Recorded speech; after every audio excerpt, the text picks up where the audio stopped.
In this video we're going to look at old photos and drawings of Tiwanaku. The way Tiwanaku looks today is very different from how it looked 60 years ago. The reason for this is that in the 1960s the Bolivian government initiated an effort to restore the site and reconstruct parts of it. The walls of the Calasasaya are almost all reconstructed. I shouldn't really use the word reconstructed because that would mean that walls once existed. I'm always cautious about using Wikipedia as a source of information, but in this case I will make an exception. On the Wikipedia page about Tiwanaku it states, quote, "The original stones making up the Calasasaya would have resembled a more quote-unquote Stonehenge-like style, spaced evenly apart and standing straight up. The reconstruction was not sufficiently based on research. For instance, a new wall was built around Calasasaya. The reconstruction does not have as high quality of stonework as was present in Tiwanaku." End quote. The first images we're going to compare are taken directly east of the entrance to Calasasaya as indicated by the arrow. The photo at the top was probably taken at the end of the 19th century or beginning of the 20th century. When you compare the images, you can see that the only construction that was present before the reconstruction was the staircase and the two large blocks of stone to the sides of the staircase. The gate and the walls on the sides of the gate was not present before the reconstruction. The Pons monolith that is located inside the gate on the newer photo was not there in the old. The next photos we are going to compare are also of the entrance staircase, but from a little different angle as indicated by the arrow. You can see that there are no walls next to the two large blocks in the old photo, but the walls are present in the new photo. In this photo from 1903 you can see precision cut stones lying on the ground in front of the staircase. The next photos are of the Calasasaya. The photographers were standing on top of the Akapana when the photos were taken. We can see that in the old photo there are no walls between the large stone blocks anywhere in the Calasasaya. Nor can you see small stone blocks lying scattered on the ground, so I really don't understand why they decided to build walls during the reconstruction in the 1960s. These photos are also of the Calasasaya taken standing on top of the Akapana, but with a focus towards the southeast corner of the Calasasaya. This is another old photo of the Calasasaya viewed from the Akapana. On the southwestern corner of Calasasaya, I believe I can observe a statue standing. I believe the statue in this image is the same as we saw in the previous picture. I can't say for sure, but it looks similar to the statue known as El Fraile. El Fraile is today still located in the same spot. I believe this statue is the only statue that is in the same spot today as in the old photos. Another thing I observed when I compared the images is that I could spot the Gate of the Sun in the northwestern corner in the new photo, but I'm not able to spot it in the old.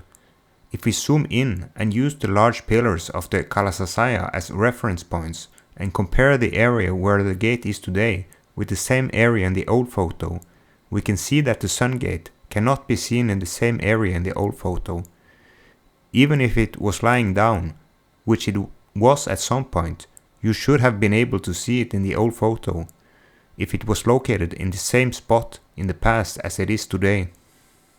These two photos are of the semi-subterranean temple.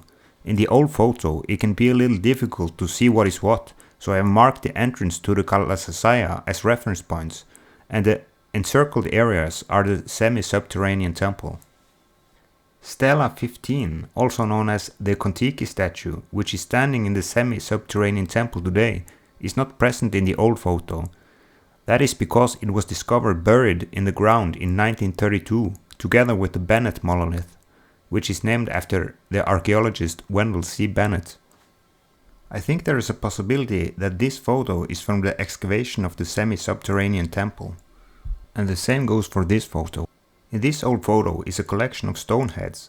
Similar heads, and perhaps even these, can be seen in the walls in the semi-subterranean temple today.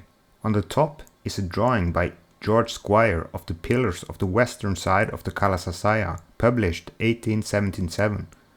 Below is the reconstructed side of the Kalasasaya today. This old photo shows the same pillars. In the bottom right corner you can see stone blocks next to the pillar. And there are also some others scattered around, so the reconstruction of this wall makes more sense to me than the reconstruction walls on the east, south and north side of Kalasasaya. This is a photo of a subterranean dwelling found by the French mission near the balcony wall. On the left side in this image we can see a statue that appears to at one point have been covered with earth up to the waist. It looks similar to the Pons monolith on the right side, but it is not the same. On the Pons monolith you can see that the objects being held are parallel at the bottom. This is not the case with the statue in the old photo. So I don't know which statue this is or where it is located today. In this old photo we can see a gate standing at a height. At first I thought it was a photo of the moon gate, but I noticed that the moon gate is in one whole piece, while the gate in the old photo appears to have 3 parts, 2 standing blocks with the lintel on top. This old photo appears to be of the pillars on top of the Akapana. Here is a comparison of the old photo with the pillars on Akapana. If it is the same pillars, the photos must have been taken at different angles because of the different backgrounds. This is an old photo of 3 statues or monoliths. I don't know which statues these are or where they are located in this image, but I believe that the background is of the hill slopes to the north of Tiwanaku. This statue is located near the church in the village next to Tiwanaku. The 2 blocks encircled look similar to blocks from the ruins. It is possible that they were reused in the construction of the building next to the statue. Here is a photo of the famous British explorer Percy Fawcett posing together with the statue. This statue is located just next to the statue we saw in the 2 previous photos. I don't know if this part of the back is caused by erosion or if it's a deliberate design.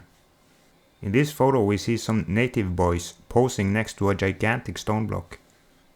And here we can see another large stone block being measured. Another stone block lying on what I assume is the slope of the Akapana. A photo of a nicely cut stone face. Several photos of the water conduits. I believe this is a photo of stone construction at the Akapana. I'm not sure where this photo is taken, but the large pillar makes me think it's part of the Kalasasaya. Thank you for watching, I hope you enjoyed it.